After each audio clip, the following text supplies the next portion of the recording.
Chapter 7. The third Dantestic circle, or inferior sphere of Venus. Friends who listen to me tonight, we will talk about the Venusian hells located, as is already known, in the infradimension of nature, beneath the epidermis of Earth. Unquestionably, it has to do with a region much denser than the former two, much more gross, since each atom of matter contains in its interior 288 atoms of the absolute. Obviously, it has to do with heavier atoms, and therefore the materialism is much greater. Besides, the very fact that it is governed by 288 laws makes of this subterranean zone something very complicated and frighteningly difficult and painful. Let us carefully observe the bars, cabarets, brothels, etc. in our three-dimensional world of Euclid. Unquestionably, the vital shadow of all of this, the sinister aspect of the great orgies and Bacchae, can be found in the submerged sphere of Venus. Those who have always lived form orgy to orgy, from bar to bar, submerged in the mud of the great feasts, banquets, and revelries. Know very well what is felt after a night of partying. Many, wanting to drown with wine the disastrous state in which they Remphian after spring, continue on the path of vice until they arrive at the total catastrophe of their organism. Expanding on this matter, going in depth a bit more on this subject, I can emphatically affirm to you that after pleasure comes pain. Now you can explain for yourselves what life is, or how the existence should be, of the lost souls in the submerged region of Venus. With just cause, Dante found in the submerged abysses of the third infernal circle incessant rain, dreadful cold, mud, sewage, poverty, etc. However, the dead in these regions listen with horror to the dreadful barks of Cerberus, the infernal dog. The symbolic canine, which with its three cruel fangs represents the luciferic, violent animal passions out of total control. Here are found the pleasures of the ancient Rome of the Caesars, transformed into fatal results. There is found Petronius, who died in the midst of noise and of partying, loved by all the women, and crowned with roses and laurels. There is found the goddess Lesbos and her lesbians. There is found the poetess Sappho, who used to sing to all the degenerated persons of her era. There is found the lyre of Nero in pieces, and the proud lords of the great feasts. It is the grotesque dwelling of men dominated by gluttony, famous gluttons, true peacocks, shining gloriously in the ancient pandemoniums. What happened to their goblets of fine baccarat? Where did the swords of the gentlemen remain? Their oaths of love, the kisses of their lady, their sweet words, the applause of the guests, the compliments, the praises, the regal dresses, the ladies' perfumes, the magnificent dances, the soft carpets, the brilliant mirrors, the regal poems, the perverse purple and very beautiful silks. Now only the pestilence of the buried world, where Tiago prophesied to Dante the fall of the victorious party in beautiful Florence, and the triumph of the humiliated, who later newly defeated, were dominated in an even more tyrannical manner by the former. Abominable zone of bitterness, where this disciple poet of Virgil, in an unaccustomed manner, asked for Farinata and Tegbiaio, who were so worthy, and for Jacopo Rusticucci, Arrigo and Mosca, and others that dedicated themselves to doing good, who now dwell in even more profound regions of the infernal worlds.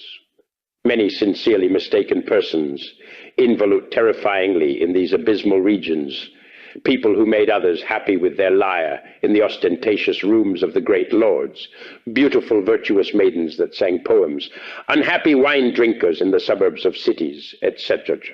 now live in these hells of the third Dantestic circle.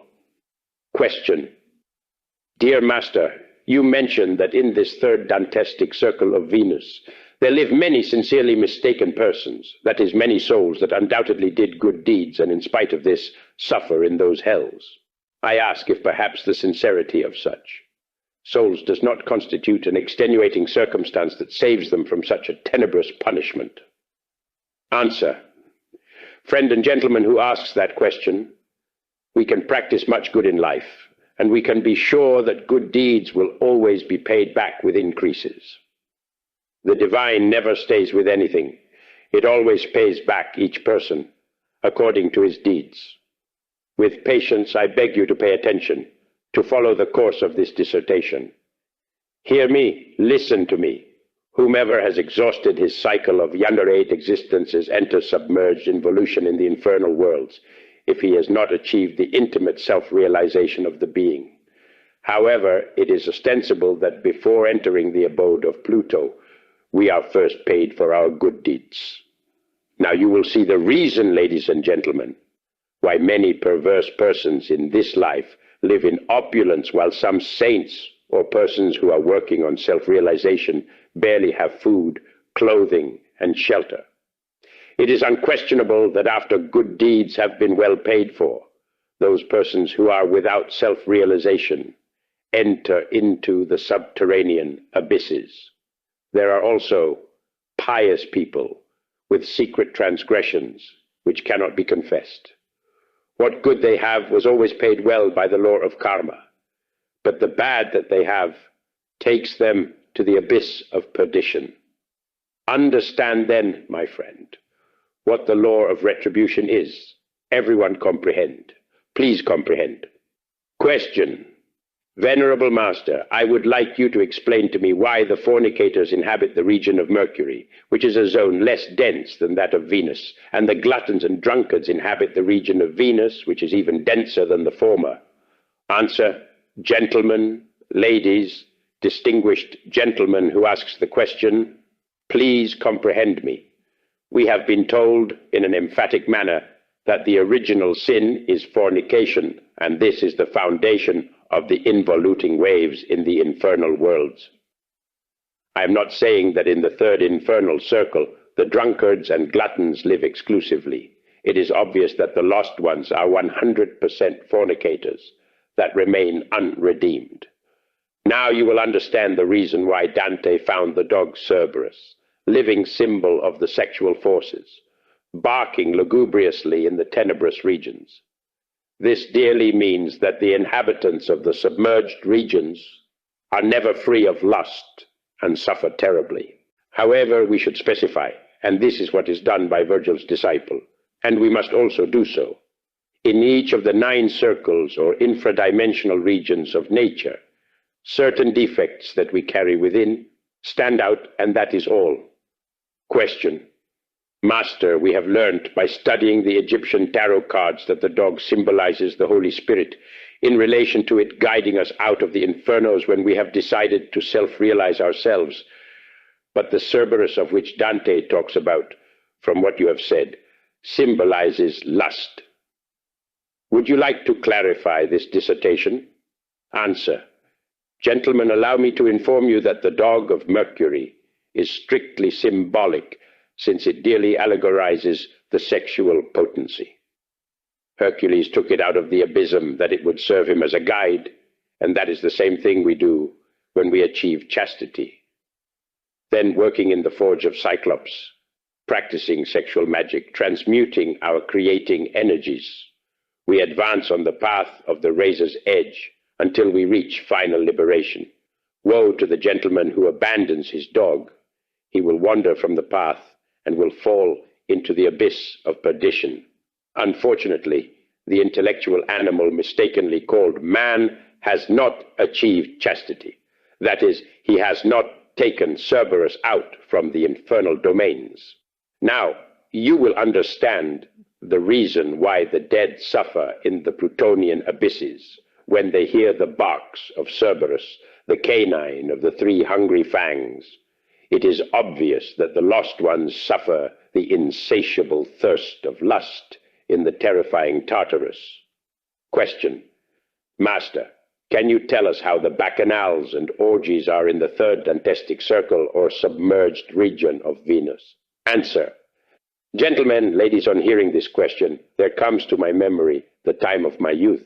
In those times, I also attended great parties were in the midst of pandemonium and partying. There shone nights of spreeing, or that only left bitterness, remorse in the conscience, etc., etc., etc.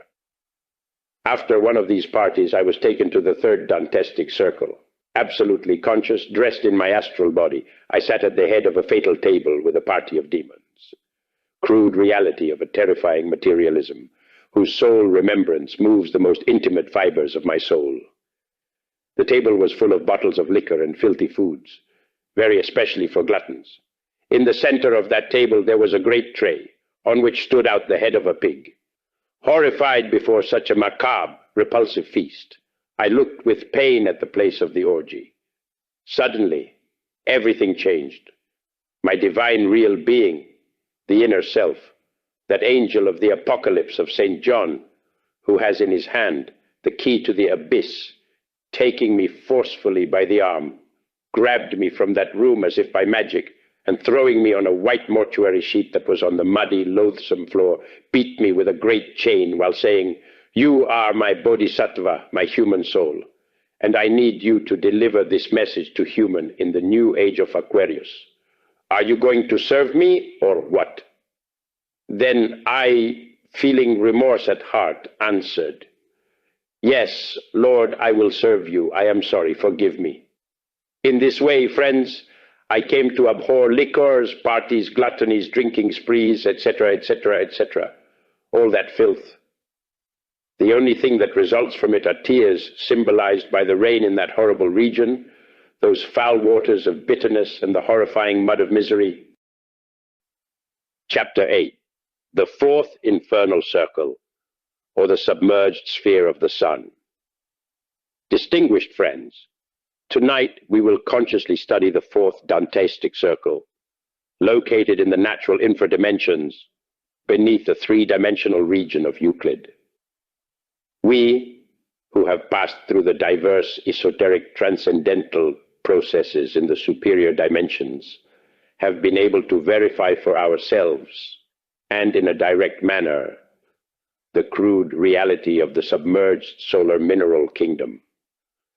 Unquestionably, on the solar infernos of the shining star that gives life to the whole solar system of ores, we do not see the grotesque Dantestic spectacles of the terrestrial infernos. It is obvious that in the submerged solar mineral kingdom there exists the most perfect mineral purity. Indubitably, in the radiant star, which is the star itself of this great system in which we live, move, and have our being, there dwell happily only the solar spirits. Since there exist sacred and eternal individuals, it is not possible to think of convincing and definitive failures, like the ones in our terrestrial world. The concrete fact is then evident that tenebrous dwellers do not exist in the natural infradimensions of the solar world. The infradimensions of our planet Earth are a very different case. The involutive states of the fourth circle below the geologic cortex of our Earth is pathetic, clear, and manifest to every esoteric investigator.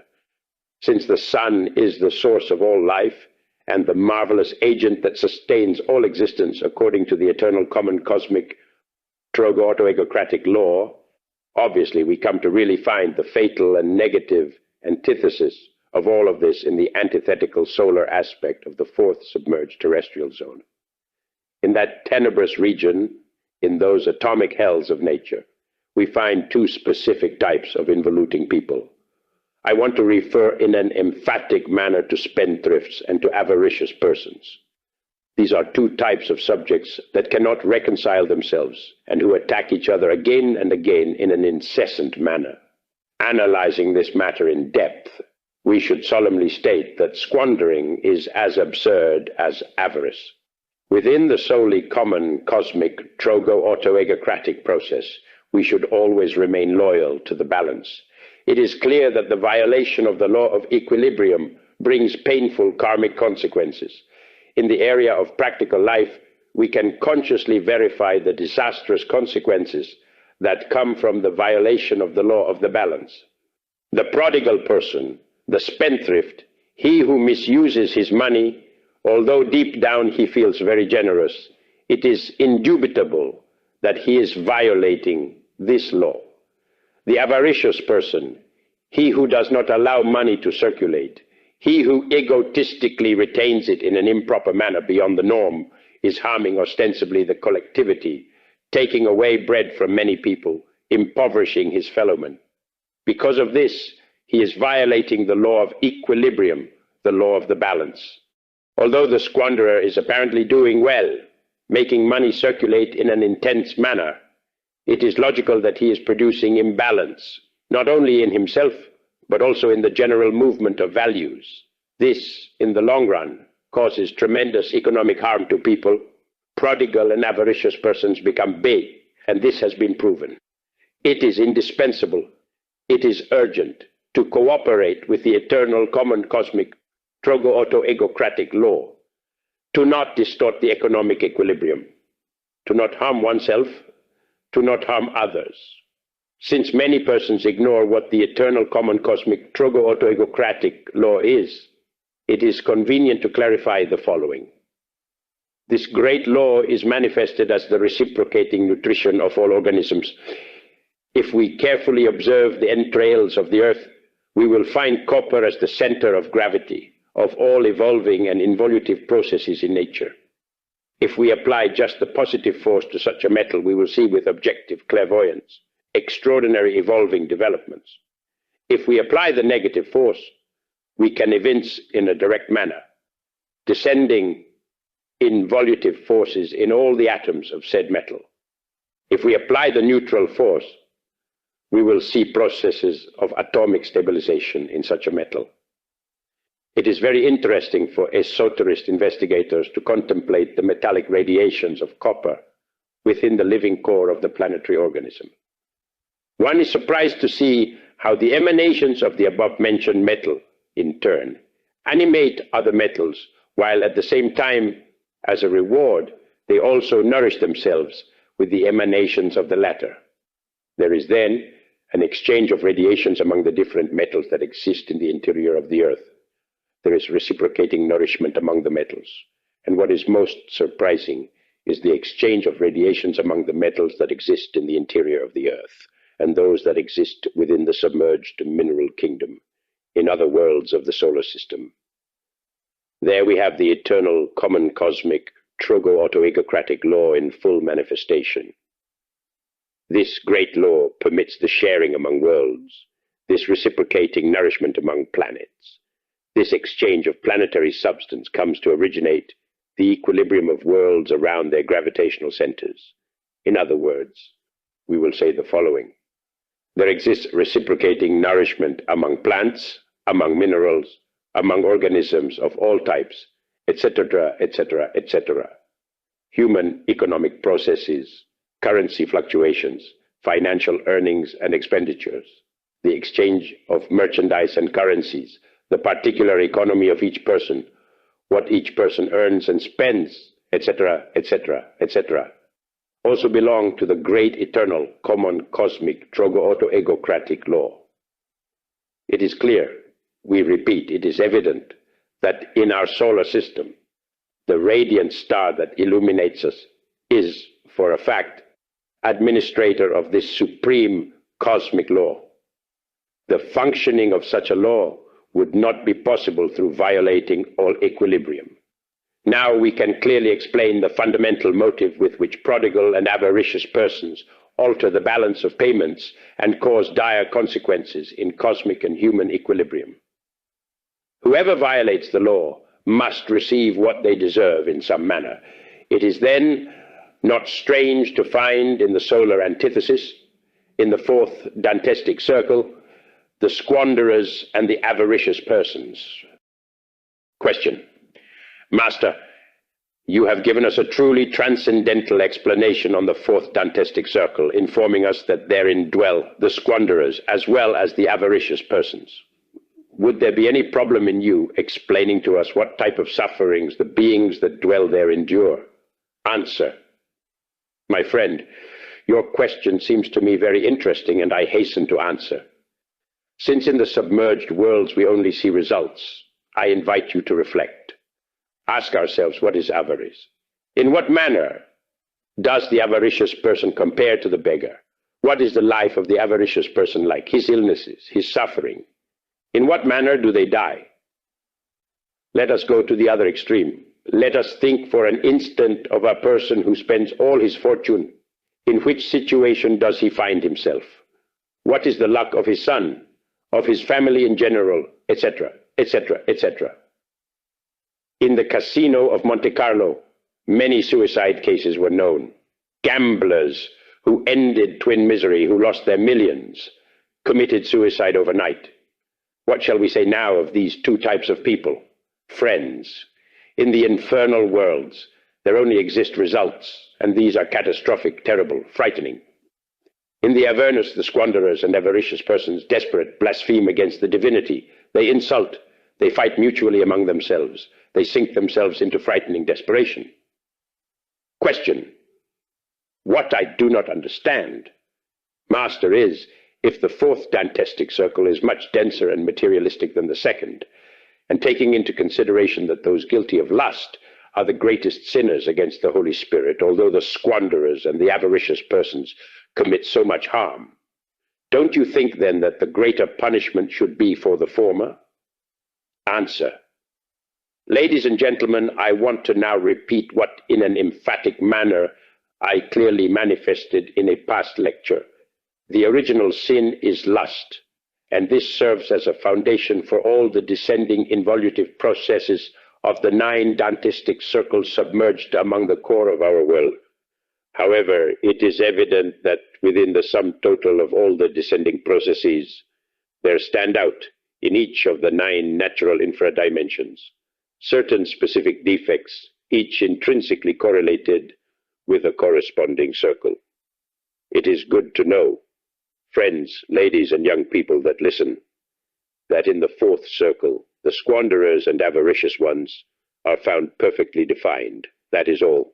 Question, Master: since squandering as well as avarice, from my point of view, are directly concerned with the hunger of people and of individuals, and since the great eternal common cosmic trogo-to-egocratic law is related with equilibrium, it seems to me that this can lead us directly to the problem of nourishment, and that surely this also has to do with the suffering that we endure in the 4th Dantestic circle if we do not maintain equilibrium on the scale of our nutrition.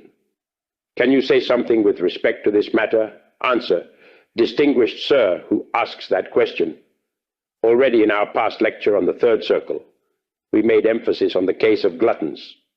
Undoubtedly they, in themselves and by themselves, violate the eternal common cosmic trogo-auto-egocratic law, carrying in the interior of their organisms an excess of food and drink.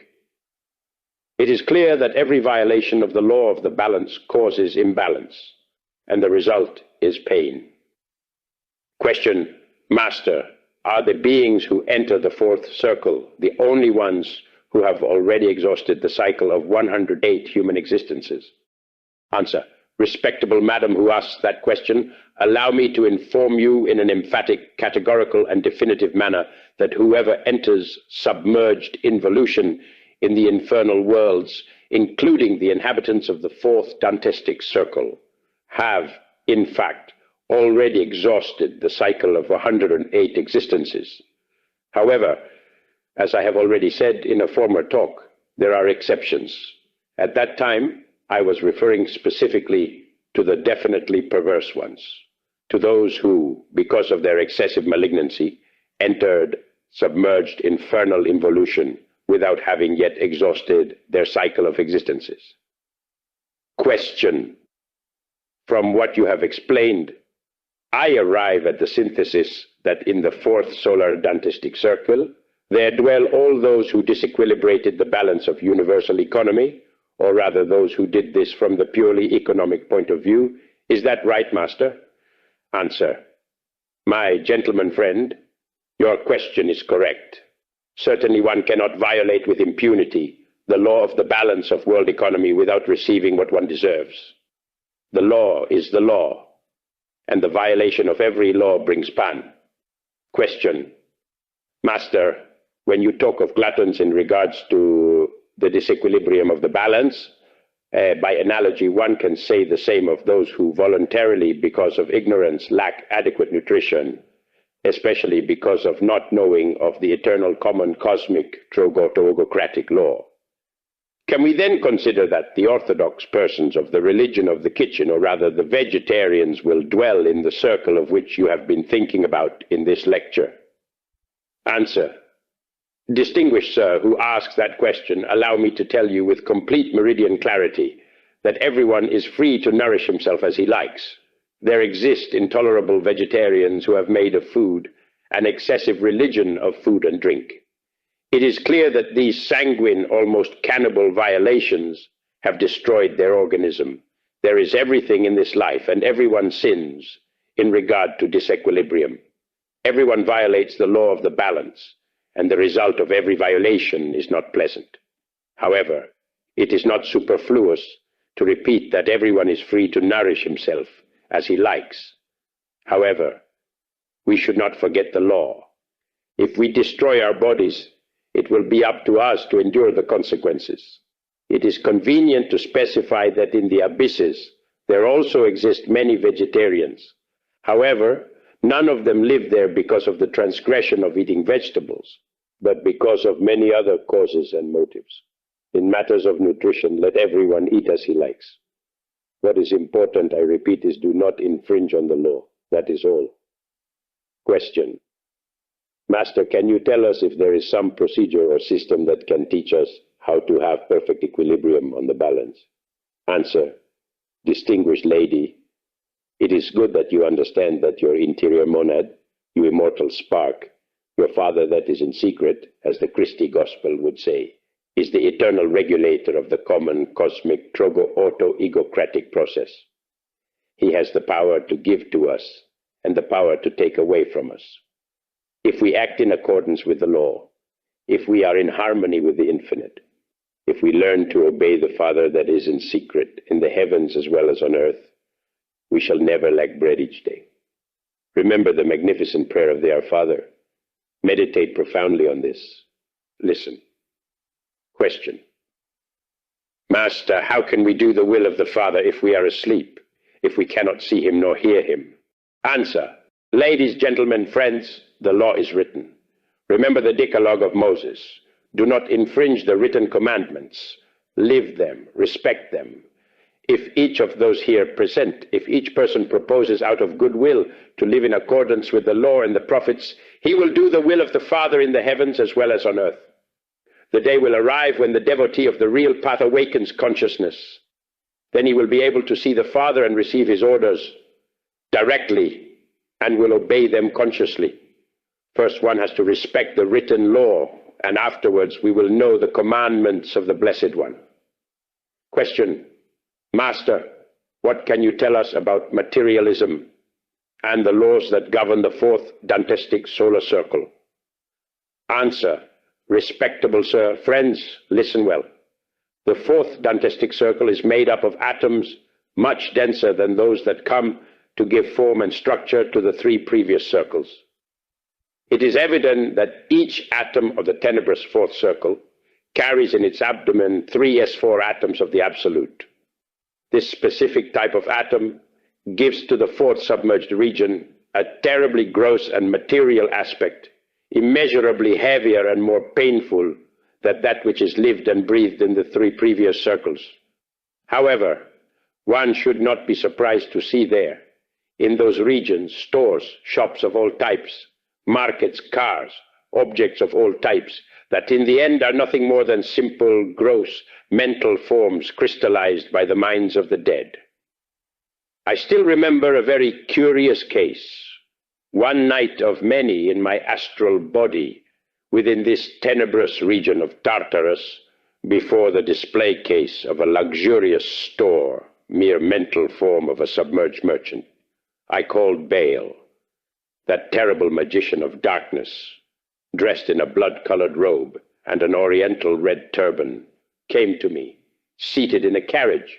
Behind him, his followers were bringing him by pushing the carriage, the leftist personage, a fallen angel, luminary of the firmament in another time, looking at me with hatred, hurled himself on me, biting my right hand. It is clear that I conjured and Finn, that phantom, became lost among the darkness of that horrible abode of Pluto. Oh, friends, one is astonished in those regions on seeing so many exploiters of bodies and souls. There are the lottery and card players. There are many priests and hierarchs, mystics that insatiably coveted their neighbor's goods. Really, one is filled with surprise on seeing so many prelates and hermits, penitents and devotees that loved humanity in spite of their avarice. All those lost ones live in the fourth submerged region, still believing that they are doing very well. And what is most serious is that they will never accept the concrete fact that they are doing badly. Question: Master, can you tell us if in this fourth Dantestic circle there are any masters of the White Lodge that instruct those who live there with the purpose of their comprehending that they are doing badly? Answer: there are Hierophants of the light, Nirmanakayas of compassion, splendid Kabirs, sons of the flame, in all places, and many of them have renounced all happiness to live in the profundities of the abyss with the purpose of helping those who are decidedly lost. Unfortunately, the inhabitants of Tartarus hate the children of the light. They classify them as perverse. They call them with the name of white demons. They curse them and will never accept the idea that they are doing badly. Those decidedly lost ones always believe that they march on the path of good, of truth, arid justice. Question: Master, can you tell us if in the fourth Dantestic circle there is air, fire, water, earth, or what? Answer: distinguished madam, the persons who are very avaricious are people that have become very metallized. I invite you then to comprehend that the fourth Dantestic circle is essentially metallic, or of an extremely dense mineral. Obviously, the creatures that live in water, the fish, do not see the element in which they live. In the same manner, those who dwell in the element air do not see such an element. In the same manner, those who live in the mineral element can see mental forms, shapes of stores, bars, taverns, banks, etc., etc., but they will not see the element in which they live. The latter will be for F as transparent as the air. What will we say now of the element water? Obviously, it is through this element that the eternal common cosmic trogo-auto-egocratic process is cryastalized, making possible the reciprocating nourishment of all the creatures. If the earth were to remain without water, if the seas were to dry up, if the rivers were to disappear, all the creatures that inhabit the face of the earth would die. With this concrete and definitive fact, it is completely demonstrated that water is the agent through which is crystallized the eternal common cosmic trogo-auto-egocratic law. In the fourth Dantestic circle, the waters are black, and the fundamental element, I repeat, is the mineral. Perhaps the squanderers and avaricious do not violate the law. Perhaps they do not alter the equilibrium of the economic balance of the people. Perhaps they do not alter the modus operandi of the eternal common cosmic trogo-auto-egocratic law. Reflect on all this, dear friends, ladies and gentlemen. Chapter 9, the fifth Dantestic circle, or the submerged sphere of Mars. Friends, ladies and gentlemen, we are now going to talk a little about the fifth natural infradimension, or the infradimension of Mars, beneath the geological cortex of our terrestrial world. Before anything else, it is good to clarify in an emphatic M that here we are not referring to the submerged mineral kingdom of the planet Mars itself. We are referring exclusively to that infradimensional section located beneath the Earth's epidermis, related with the vibration of a Martian type. Neither am I talking about the heaven of Mars, nor of the mentioned planet. What I am saying refers exclusively to the fifth infradimension of our planet Earth, and that is all. I like to clarify all of this so as to avoid erroneous interpretations, since the mind, as it is already known, can fall into many subtle misunderstandings. In the fifth Dantestic circle, there unquestionably stand out ironic, furious people, the arrogant, haughty, and proud ones. In the hells of the planet Mars itself, as we have studied in our book titled The Three Mountains, the esoterist investigator discovers terrible witchcraft, frightening loafers, tenebrous women, witches, ghosts, or whatever they are called. However, in the fifth Dantistic circle beneath the epidermis of the earth, a section of a type that we could call Martian, there certainly do not stand out the followers of Selene with their disgusting loafers, which frightened the Trojans so much in the Strophied Islands of the Aegean Sea. Here Dante Alighieri, the old Florentine disciple of Virgil, the poet of Mantua, only sees among the turbulent waters and the filthy mud many arrogant ones that here on the face of the earth solemnly shine in the rich palaces and in the fatuous mansions. The most painful thing about this abominable region is having to meet the lost ones with their same millenary diabolic creations. Unquestionably, the consciousness, bottled up in all those psychic aggregates that constitute the ego, the myself, the self, has to confront itself with all its components. I saw in those submerged regions much mud, stagnant waters, and supreme pain. I still remember with horror a certain desperate creature that submerged in that mud of bitterness, desperate, tried to hide itself from the sinister look of certain horrible monsters that in the depth of its own psyche were eyes, person violences, parts of itself. Run from oneself? The I fleeing from the I? How frightful, how horrible. The consciousness before itself faced with Machiavellian torture, which is impossible to describe with words. Those eyes, part of the living creature that was trying to run from them, did not have eyes in front like other mortals. These, yes, were ominous, seen at the right and at the left like the eyes of birds. These psychic of violence, carrying symbolic rifles, wanted to attack the creature that was hiding. However, the latter and his assailants were all psychic aggregates, component parts of the same ego, the pluralized I in its totality. To wallow in so much mud, to flee from oneself, to feel fear for oneself, the I facing the I, parts of oneself confronting parts of oneself, is certainly the horror of horrors, the unspeakable, a terror that words cannot express. It is in this manner that the conscience of the dead in the fifth infra-dimension of the planet Earth comes to know its own evils, its own horrors, its unusual violences, its fateful wrath. Question. Dear Master, I have observed that on referring to the fifth Dantistic circle of the planet Mars, you tell us that there are reunions of witches and convulsions of wrath. However, when you refer to the fourth Dantistic solar circle, you inform us that, with respect to the sun star, it is clean of eyes, although Mars corresponds to a progressive step in the process of initiation. If my question is understood, can you clarify this? Answer. Distinguished friend, I have said that in the submerged Martian mineral kingdom, that is, in the hells of the planet Mars, not in its heaven nor on its planetary surface, an esoteric investigator can certainly find tenebrous women and frightful witch reunions.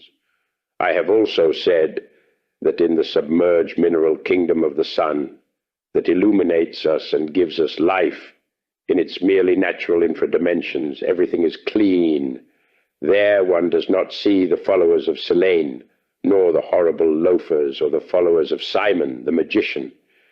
It would be absurd to assume, just for an instant, that the left-hand adapts and the fortune-tellers of Python could live among the entrails of the radiant sun. It is ostensible that the solar vibrations would destroy, would annihilate immediately any impure creature. I repeat what I said before. In the sun, there can dwell solemnly only solar spirits, ineffable beings that are beyond good and evil. Question. You say that in the fifth infradimension of the planetary organism, some eyes confront other eyes, and that the conscience also confronts those eyes that are terribly malignant because of their wrathful nature. Does this mean that the conscience is a third party in discordance that forms part of the myself? Answer: distinguished sir, your question is important, and with pleasure I hasten to clarify. Before anything else, it is urgent to know that the ego, the I, the myself, the self, is not something individual. Certainly the ego is a sum of psychic aggregates. We can also call the latter I's. Our sighted I is then a sum of small hustling and yelling I's that we carry inside. If we call them demons, we do not miss a specific definitive error. On analyzing this matter carefully, we can arrive at the logical conclusion that such demon I clearly personify our psychological defects. I invite you, ladies and gentlemen, to comprehend concretely that each of those devil I's carry within its interior a certain well-defined percentage of our own consciousness. In the fifth natural infradimension of our planet Earth, the consciousness confronts itself. It auto-knows itself, looking at itself with many eyes from diverse angles, in accordance with each of its eyes. It is indubitable that the consciousness tries to run from itself, from its own representative defects, from its own diabolic creations. It is not pleasant for the dead to try to run from themselves, to feel horror for themselves, to try to hide, in part, from the terrifying and frightening looks of another part or parts of themselves. I want to help all those who listen to them to understand in some manner, this time using a very exact metaphor. Here in Mexico, at the entrance of the castle of Chapultepec, we have the Hall of Mirrors. The visitors see themselves in each of those glass surfaces in a completely different manner. Some of those mirrors break down our figure, making us look like giants of other times. Others give us the appearance of insignificant dwarfs, that one of chubby figures frighteningly obese, in others that of elongated, deformed figures thin and horrifying. In others, our images is deformed, making it appear with monstrous arms and legs, etc., etc. Imagine for a moment that each of these figures were one of our eyes, living personification of our errors. What would become of all those creatures in the multiple mirrors, parts of itself, parts of the myself, of the ego that we carry within, if horrified, each of them wanted to independently flee from the others? We, converted into all those multiple, each of our parts, frightened of each of our parts,